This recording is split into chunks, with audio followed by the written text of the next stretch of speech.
Gerbėmieji ekscelencijos vyskupai, sveiki visi, kurie šiandieną susirinkote.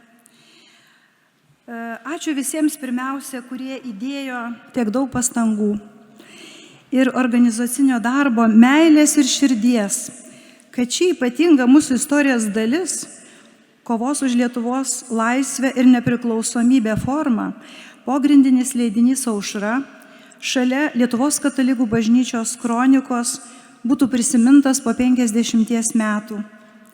Pagerbti visi, kurie bendradarbiavo rizikuodami savo ir artimųjų laisvę, kurie drąsiai skelbė tiesą melo ir apgaulės akivaizdoje, kurie gyveno viltimi, kad tamsa neamžina. Ačiū, kad mes galime vėl prisiminti ir giliau pažinti nuostabaus grožio asmenybės, kurias buvome sutikę savo gyvenimo kelyje, kad turime pavyzdį, iš kurio galime semtis krikščioniškos dvasios, drąsos ir išminties šių dienų pasaulyje. Šiandieną noriu pasidalinti savo ir pusseserės Lolitos, esame kunigo Liongino Kunevičiaus dukterėčios, prisiminimais, įžvalgomis ir pamastymais apie pogrindinio leidinio Aušra redaktoriaus kunigo Liongino asmenybę.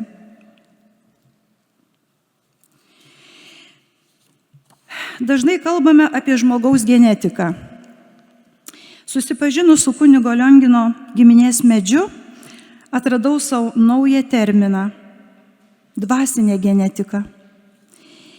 Gyvybės syvai teka šaknimis ir maitina medį, kuris subrandina vaisius. Ar gali geras medis vesti blogus vaisius, o blogas gerus? Kasgi tie žmonės, kurie suformavo kunigo Liongino asmenybę? Mamos Adelės genetinė linija. Dzūkija, Balkūnai, Dziedulis Aleksandras Baliukonis, kaimo daraktorius, slaptai mokęs lietuviško rašto spaudos draudimo metais. Anksti tapęs našliu, užauginęs 4 vaikus, 3 dukras ir sūnų, neparvedė savo vaikams pamotės. Pamaldus rožinio kalbėtojas, su pirštų galiukuose įsispaudusiais rožinio karoliukų grioveliais.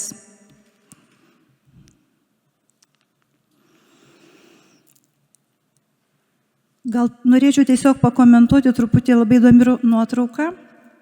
Kaip matote, stovi 2 pagyvenę žmonės.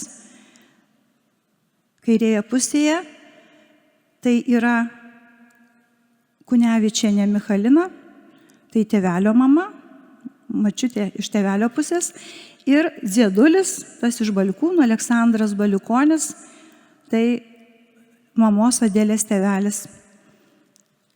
Ir šalia visi vaikeliai, turbūt Lioniukas, tas mažasis, yra už, nelabai matosi gaila, už savo brolio, slepiasi. Viena iš Dziedulio dukterų, Vladze, vienuolė pasionistė.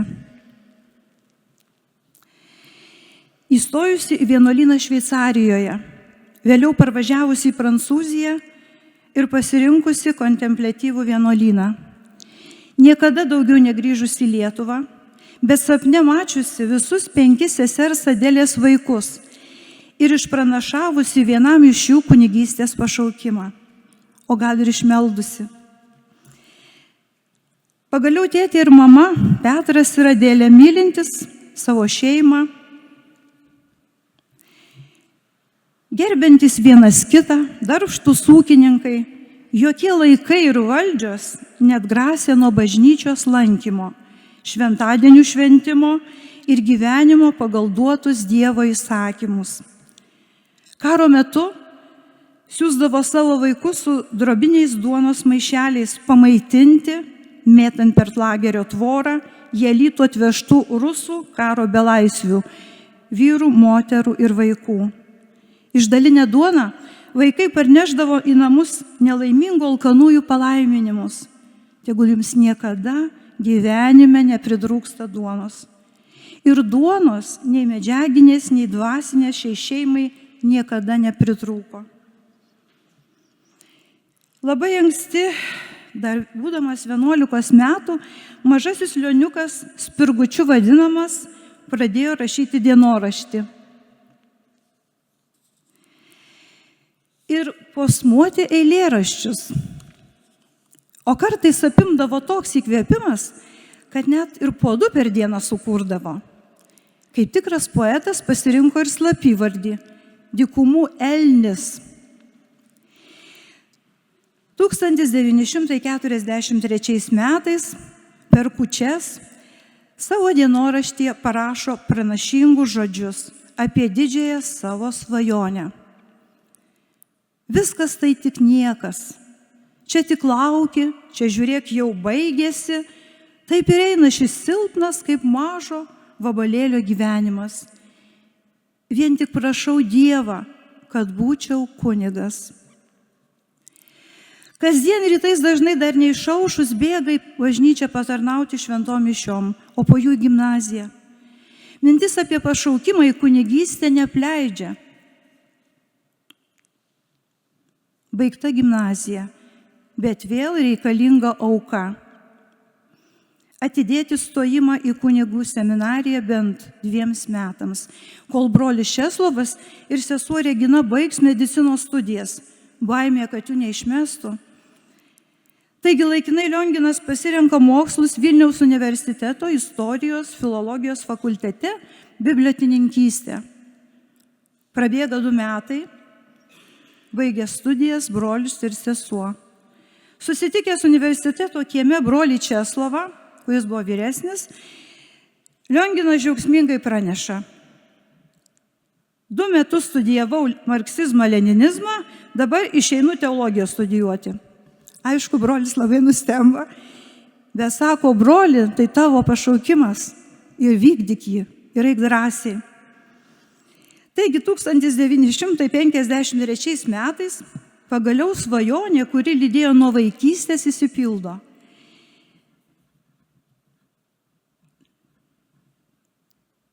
Visi jau užaugę, jau gali studijuoti ir Lionginas. Taigi, išsipildo svajonė. Mokydamasis Kauno kunigų seminarijoje, Lionginas Kunevičius pripažintas kaip poetas. Parašo eilėraštį Aliumnų giesmė, kuris tampa seminaristų himnu. Nei erelį į aukštumas, nei bitutės lankon, neišlėks vėtrom siautėjant, nesipriešins audroms, tik sparnams kunigų, nevaliavot audrų, reikia vesti mines į tėvynę. Nemažai kitų kunigo Liongino poetinių tekstų virto giesmėmis. Po seminarijos baigimo buvo paliktas ruoštis aspirantūrai, tačiau tarybinės valdžios nebuvo išleistas į Romą. Čia matome šventimų nuotrauką. Liongino Kunevičiaus 1957 metai. Ir, aišku, prasideda kunigystės laikas. Apaštalavimo metai.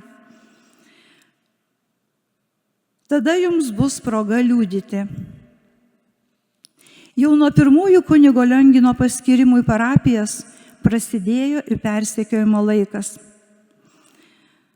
Kauno prisikėlimo parapijoje dirbo tik 1,5 metų, nes pamokslai sulaukdavo daug inteligentijos ir studentų dėmesio, gvildendavo žmogaus būties problemas. Iškeltas į Aukštąją Panemunę, čia pradirbo 3 metus. Išbartas už antitarybinius pamokslus ir atimtas darbo pažymėjimas. Bet tai buvo vaisingiausias laikotarpis kunigo Liongino kūrybos prasme. 32 parašyti eilėraščiai, tapomi paveikslai ir audžiamos tautinės juostos. Ir šitą talentą turbūt paveldėjo iš močiutės Michalinos Kunevičienės, kuri yra išaudusi visą Lietuvos himną ant rankšluosčio. Toliau 1963 metai Marijampolės prokatedra. Iš čia vėl dėl savo nesibaigiančio aktyvumo ir religinių reikalų įgaliotinio pastabų nepaisimo prasideda trėmimai į mažesnės Užkampio parapijas.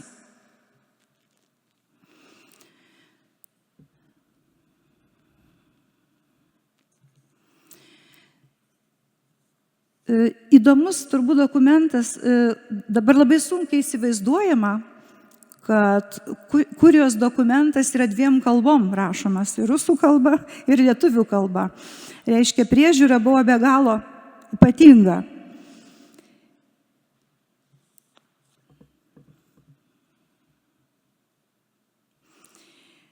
Didvyžiai. Toliau vyksta vaikų katechezė, kurios tikrai draudimo nesilaikė Lionginas. Sakomi antitarybiniai pamokslai ir pavyzdžiui, Kudirkos Naumiestyje pamokslo metu pacituota Lietuvos himno eilutė: tegu tavo vaikai eina vien takais dorybės, taip supykdė saugumiečius, kad 2 mėnesiams buvo paimtas į sovietinės kariuomenės statybinį batalioną. Štai, teko pabūti kariuomenėje. Grįžus į parapiją pareikalaujama atiduoti kunigo pareigas leidžiant eiti pažymėjimą. Tačiau kunigas Lionginas atsisakė tai padaryti. Bet skaudžiausia, kad užtarimo nerasdavo nei tarp kurijos darbuotojų, nei tarp pašaukimo brolių. Žinoma, buvo prisitaikymo laikas, kolaboravimas, represijų baimė, atmintis jau išgyventų įkalinimų. Tų, kurie palaikė ir drąsino, bei patys priešinosi, buvo saujelė. Taigi dažnai buvo vienas, bet ne vienišas. Tas, kuris pašaukė, visada buvo šalia. Toliau Gerdašiai. Dar didesnis valdžios požiūrių užkampis, stengiantis izoliuoti šį maištininką nuo visuomeninio gyvenimo. Tačiau KGB labai klydo.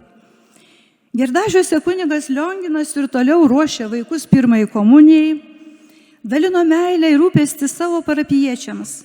Po sekmadienio šventų mišių susodinęs į savo mažą mašinukę, per kelis reisus išvežiodavo toliau gyvenančius kaimo žmonės į namus.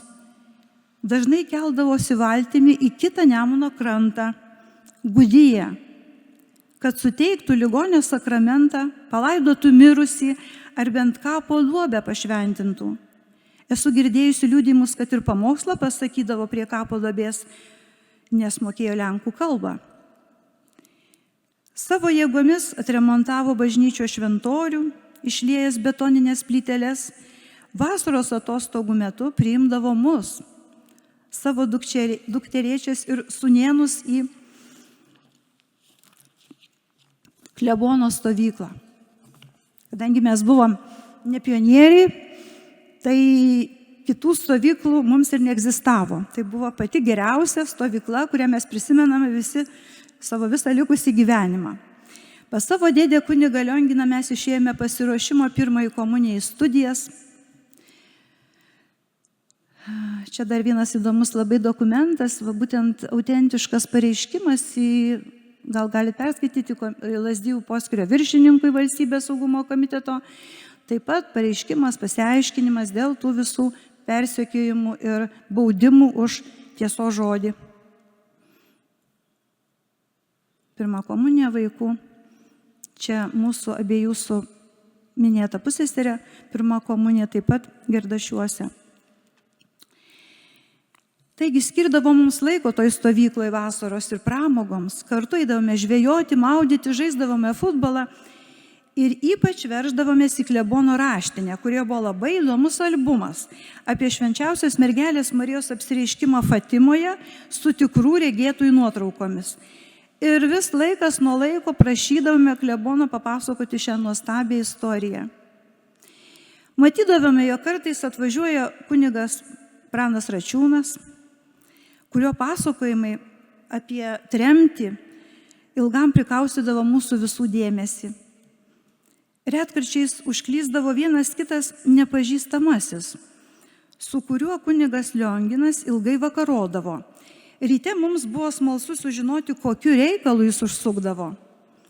Kunigas Lionginas sakydavo, kad tai netikinti žmogus atėjo man įrodyti, kad Dievo nėra.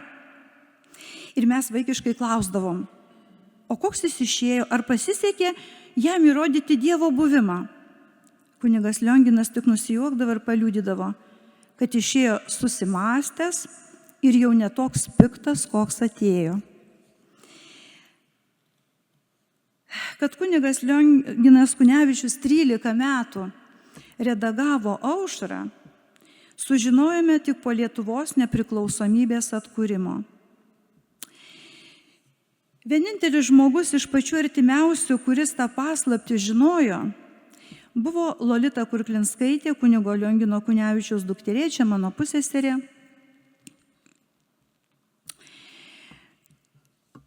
Filologija, kuriai teko trumpą laiką padėti redaguoti, būtent spausdinimo mašinėlę, tekstus suredaguotus, tuo metu ji gyveno Vilniuje. Dar žinojome, kad dirbant Lukšių parapijoje, kunigas Lionginas buvo sumuštas nepažįstamų asmenų. Po tiek dvasinės ir fizinės kančios metų, kunigo Lionginui buvo lemta sulaukti savo tėvynės laisvės aušros.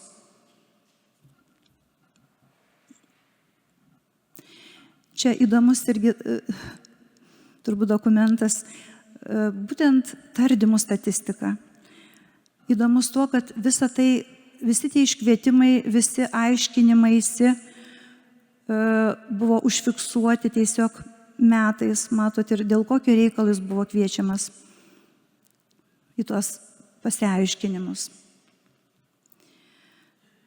Čia dar truputį apie Aušrą, kadangi aš paminėjau, kad mes nežinojome, kad jis leido, tai vat būtent kaip atrodė Aušra paruošta kelionė mikrofilmuose. Turbūt jau esate matę panašias mikrofilmas ir kronikos.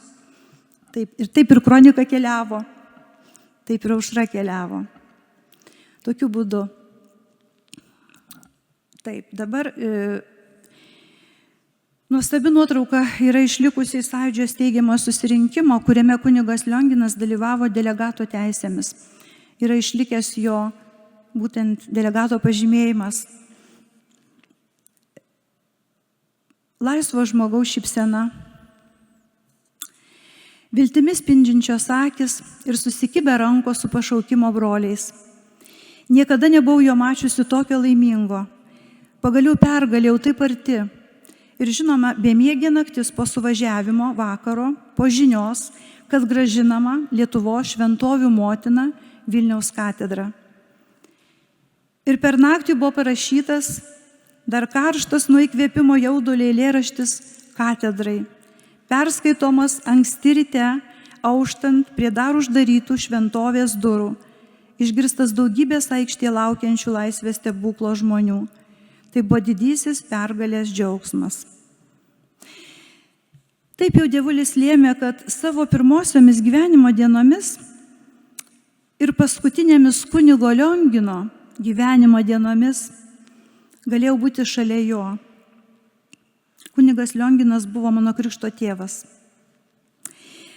Buvau pakrikštyta 1961 metais Vilniuje. Tuomet gyvenome 3 kambarių su bendra virtuvė bute. Už atidarytų spintos durų, kad kaimynai pro kambario durų stiklą nepamatytų krikšto žvakės šviesos. Buvo laikai, kai reikėjo bijoti kaimynų. Paskutiniais kunigo Liongino gyvenimo metais, jau po sunkios ligos, sugrįžus jam į savo tėvo namus, kartu gyvenome apie metus laiko. Dažnai eidavome draugiai į vakarinės mišias, į kunigo Liongino vaikystės bažnyčią. Iki paskutinio gyvenimo atodūsio jis tarnavo tikintiesiems. Dalino komuniją, klausė išpažinčių, laikė šventąsias mišias. Tie mūsų draugė ėjimai į bažnyčią buvo man tikras evangelizacijos laikas, kuomet jis garsiai apmąstydavo švento rašto vietas. Ir iki dabar skamba ausyse tarsi su atradimo džiaugsmu pasakyti žodžiai: ne jūs mane išsirinkote, bet aš jūs išsirinkau. Labai norėčiau paskaityti vieną jo eilėraštį.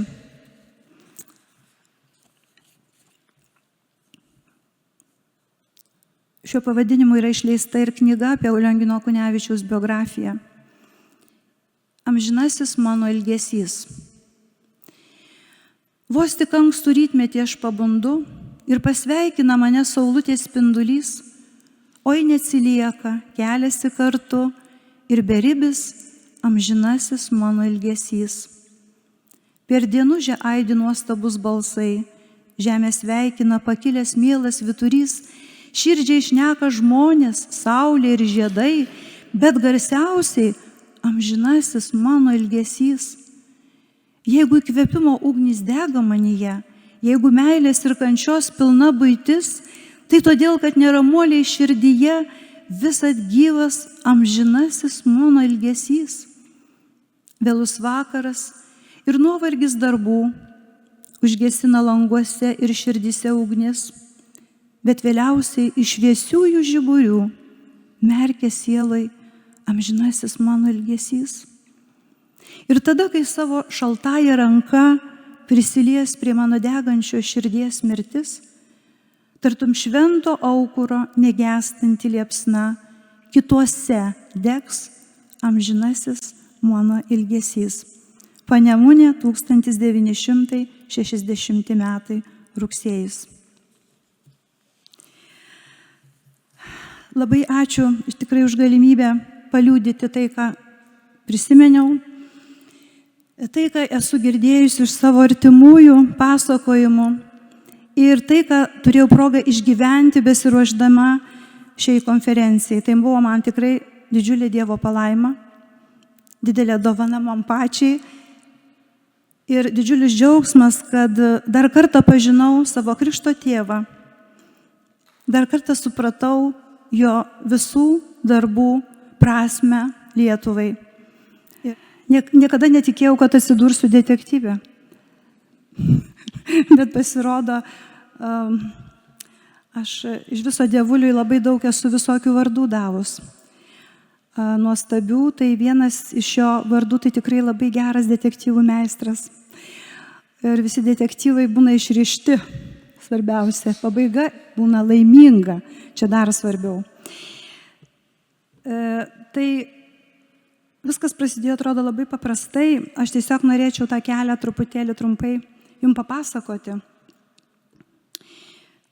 kad po kunigo Liongino Kunevičiaus mirties 1994 metais jo asmeninius daiktus į savo namus priėmė sesuo Regina, o rašytinį archyvą brolis Česlovas. Po brolio Česlovo mirties 2013 metais jo žmona nusprendė šį archyvą perduoti Kaune gyvenančiai kitai seseriai, Liongino Joanai, tačiau ji gyveno bute ir neturėjo tiesiog galimybių ir vietos tai padaryti. O daiktai buvo. Tuomet buvo pasiūlyta šiais daiktais pasirūpinti mano šeimai. Ir ką, mes tiesiog nuvažiavome į namus, amžinatilsį Česlovo, ir susikrovėme nemažai dėžių, tikriausiai virš 10, ir parsivežėme savo namus Alytuje. Ir ieškojome pirmiausia tinkamos vietos, kurie sudėti. Ir sudėjome sklepe po laiptais, kur buvo gera ventiliacija, pastovi temperatūra ir gera apsauga nuo graužikų, nes laikėme katinėlį namuose. Jis laikas nuo laiko pravizituodavo sklepą, vadinasi, tikrai graužikų nebuvo. Parsivežtasis archyvas uždėjo nemažą rūpestį ir atsakomybę, nes supratau, kad laikome brangų turtą. Jau nepriklausantį vien kaip giminės palikimą, bet istorinius daiktus, pasakojančius apie išskirtinį asmenį ir jo veiklą bei darbus Lietuvai. Pradėjau galvoti, kaip perkelti tai į saugią ir patikimą vietą. Buvo siūlyta atiduoti Alytaus kraštotyros muziejų, vienas iš tokių pasiūlymų. Toliau buvo kitas pasiūlymas, tai būtent Liškiavos parapijos klebonas kunigas Vitmantas Triokas, buvęs Lukšiuose kunigo Liongino zakristijonas, žadėjo priimti į savo steigiamą muziejų. Bet kažkaip vis dėlsiau ir širdis jautė, kad viskas išsispręs, tik reikia turėti kantrybės, ko dažnai mums labai trūksta. Buvau padariusi ir šiokią tokią tvarką. Peržiūrėjau dėžių turinį, surūšiavau rastus daiktus ir vienoje dėžėje, tarp kitų rašytinių dokumentų, radau tai, nuo ko mano širdis pradėjo labai stipriai plakti - Aušros numeriai. Sudėjau į atskirą dėžę ir užrašiau, kad tarp kitų dėžių nepasimestų, bet tik tiek. Ir šiais metais, vasario 20 dieną vakare, paskambino mano parapijos klebonas, dekanas Arūnas Užupis ir pranešė, kad manęs ieško kardinolas. Man pasidarė taip labai baisu, net juokinga dabar atrodo. Galvoju, pirmiausia, tai mintis, ką aš blogo padariau, jeigu esu paieškoma kardinolo. Ir aš išdrįsau paklausti, iš tikrųjų, gerbiamo Užupio, sakau, kokiu klausimu manęs ieško? Sako, ieško kunigo Liongino artimųjų, gal kas nors dar gyvena Alytuje. Aišku, man visas nuslūgo baimė, aš tada maždaug supratau, kad turbūt tas dievulis pasirūpino ir bus išspręstas ilgai nedavęs ramybės klausimas. Kur padėti archyvą? Ir aišku, aš supratau, kokį tai Aušros archyvą. Ir tą patį vakarą paskambinau ekscelencijai kardinolui Sigitui Tamkevičiui ir sužinojau tikrai apie ieškomus numerius ir prižadėjau dar kartą viską peržiūrėti, suregistruoti su numeriais, su išleidimo datom ir mes susitarėm dėl susitikimo.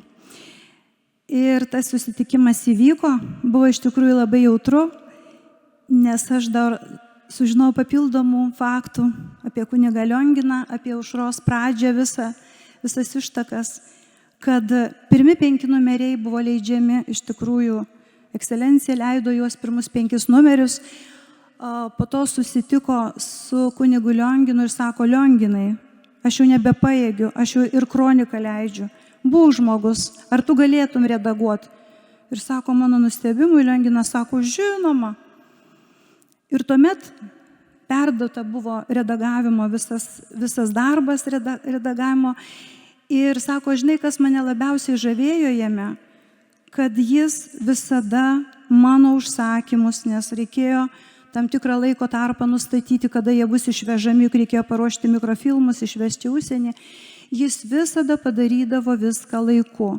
Ir dar vienas dalykas, kas sako, mane labai nustebino, kad niekada nemačiau spausdintuose numeriuose klaidų, o spausdinti buvo labai sunku, popierius buvo labai plonas ir, sako, mašinėlės tas įspaudimas tiesiog buvo neįmanoma jo padarius klaidą ištaisyti. Ir žinoma, mane pakvietė tuomet įrengiamą šio jubiliejaus sudalyvauti šiame jubiliejuje, tai man buvo dar be galo nuostabu. Taip, kad perdavimas kronikos numerių, kuriuos aš radau, tarp tų dėžių daugumos įvyko. Ir žinot, man taip tiesiog labai, sunku net kalbėti. Po tokio ilgo laiko, kai jie buvo ieškomi, ten gal poros numerių ir nebus, bet dauguma numerių iš tikrųjų yra ir jie yra autentika. Ir aš tada pasakiau, kaip per išpažintį kardinolui, sakau, kardinolui, bet jūs neužpyksite, jeigu aš 2 numerius pasilikau, nes vienas buvo dubliuotas 60 numeris, o kitas numeris 20, kurį kardinolas turėjo. Bet aš ten radau labai nuostabų dalyką, nes aš kaip tik Ukrainos tų liūdnų metinių progą tos numerius dėliojau ir aš atsiverčiau vieną numerį, nu tai čia turbūt vėl arba kunigo Liongino dėka, arba Dievulio. Ir aš randu straipsnį apie Ukrainą. Ukraina mūsų viltis. Ir įsivaizduokit, praėjo šitiek metų ir straipsnis atitinka mūsų dienas. Ukrainos istorija, Ševčenkos eilėraštis. Ir aš negalėjau jo atiduoti. Bet prisipažinau kardinolai, sako, žinoma. Svarbu, kad pasakėjai. Tai va, ir aš, ką šiandieną dar padariau, aš atsivežiau tos 2 numerius, kad jūs juos pačiupinėtumėte, 60, kurių formatai yra truputį kitokie ir tai yra visiška autentika. Tas plonas popieriukas, tas įrišimas primityvus, bet tai yra pačiupinėti kunigo Liongino rankomis ir ko gero atspausdinti. Tai detektyvo pabaiga tokia. Manau, kad Dievulis viską sutvarko, ir jis yra laiminga pabaiga ir tam, kad mes, jis turbūt palengvina mūsų triūsą, rūpestį ir mes tikrai turėsime turbūt visą kronikos archyvą. Taigi, norėčiau tik pasakyti, kad Dieve laimink Lietuvą ir mus tiesos kely. Ačiū Jums labai visiems ir tikrai dar kartą dėkoju už galimybę papasakoti tą istoriją iki galo. Būkit palaiminti.